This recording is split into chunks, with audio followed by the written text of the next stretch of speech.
Hello, I believe we are all doing okay. And in today's channel, we are going to talk about the principles of language according to Naom Chomsky. In our previous video, I had talked about the theory of Naom Chomsky, but today we are now going to look at what governs, so the principles of language according to Naom Chomsky. Let us have a quick recap on who Naom Chomsky was. Naom Chomsky is a linguist and he studied how humans learn language.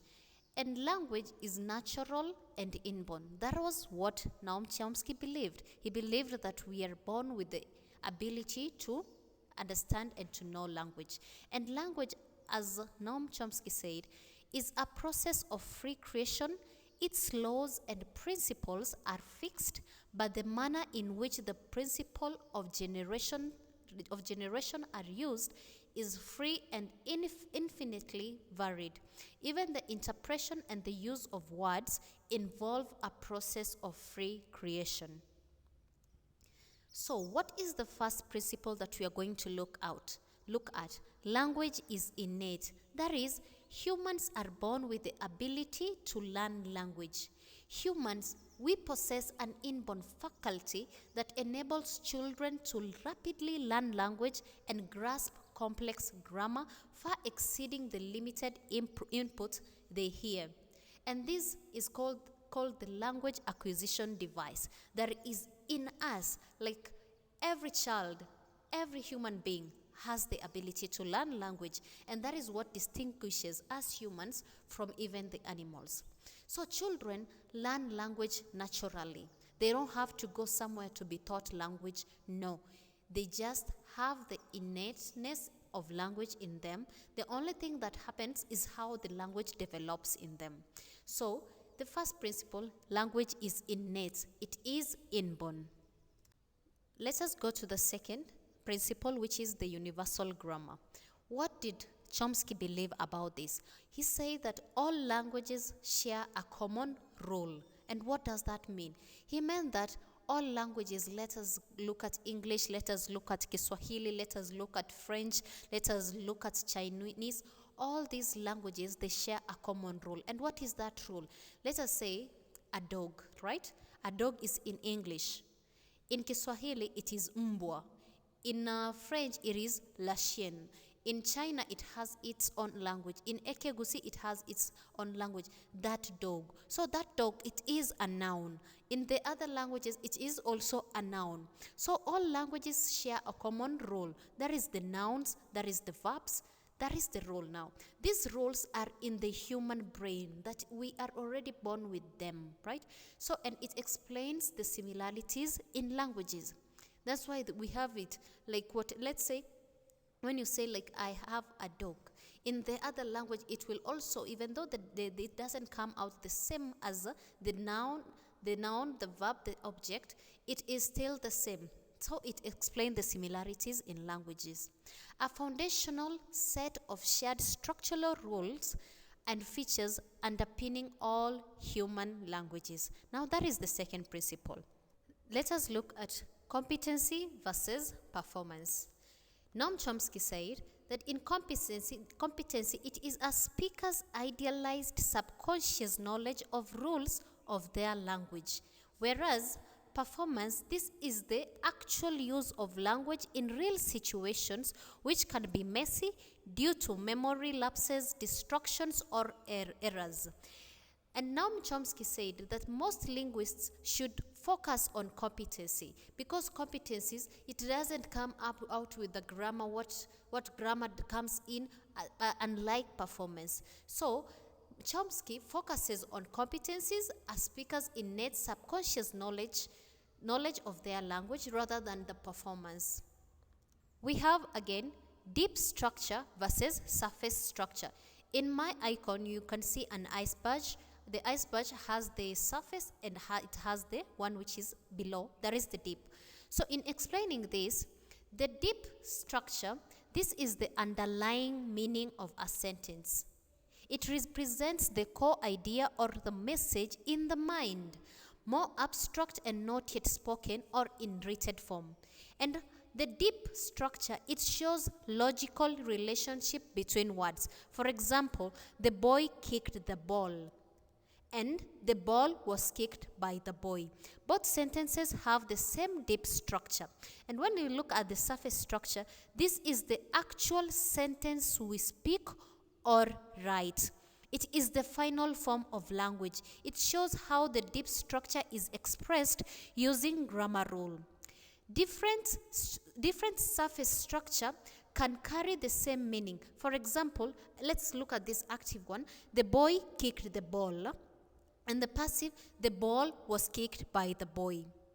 Different surface structure, same deep meaning, right?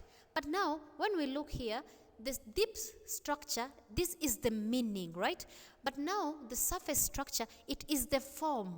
That is the words plus the grammar. You see? So the deep, it's what you're already thinking of in the mind, what is in the mind. But now the surface structure is how you're going to write it, how you're going to use it in outside the mouth.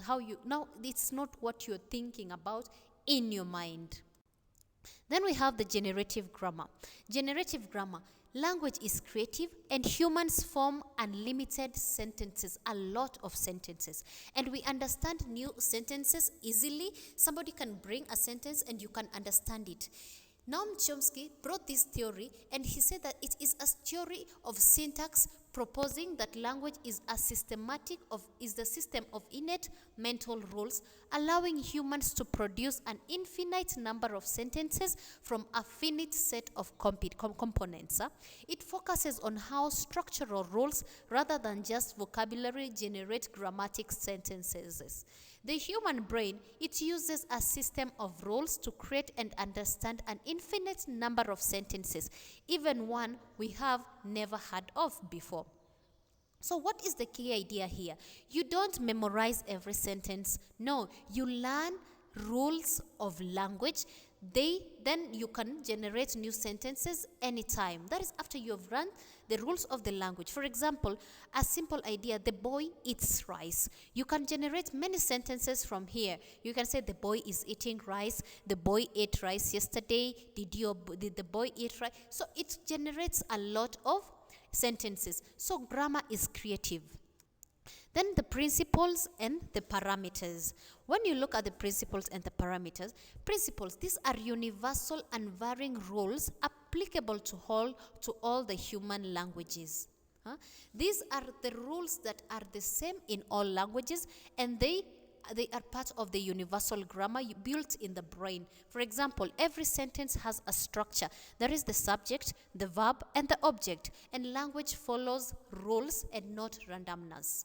So these do not change from one language to another. So we have got what the principle is. Let us look at the parameters. These are What are parameters? These are switches that are set during development based on environment input, explaining why language looks different on the surface. What do I mean? These are the choices or settings that makes language different. Think of them like switches in the brain that turn on or off depending on the language a child is exposed to. So for example, let's look at English. English, we start with, let's say we start with a noun, then a verb, then an object. Some languages will start with a verb, then a noun, then an object. You know, now that how this changes. These are now what we call the parameters, the language differences. Another language may begin with this, or let's say, Mary is a good girl. In another sentence, you will get that we drop the Mary and we say she is. So those are the parameters. They said these are how you understand the differences in different languages. Even when you try to learn a new language, you will understand and you will realize that how they use their language is different. The universal rules, which are in everywhere. Now, in this particular language, they start with maybe a noun, they start maybe with a verb. Now, these are the principles and parameters. Then language is rule governed. That is, language follows rules and children apply rules when they are learning. For example, God instead of went. So as the child continues to learn, she will or he will now understand that language has rules. So in conclusion, language is natural and inborn, and all languages share a universal rule. Then we have the critical period. Without forgetting, this is what it is better for someone, for us, or to expose children to learn the language, because when that is the critical period, because when they grow up it becomes harder and difficult. Otherwise, thank you for watching, and I hope you like the video. Please subscribe for more.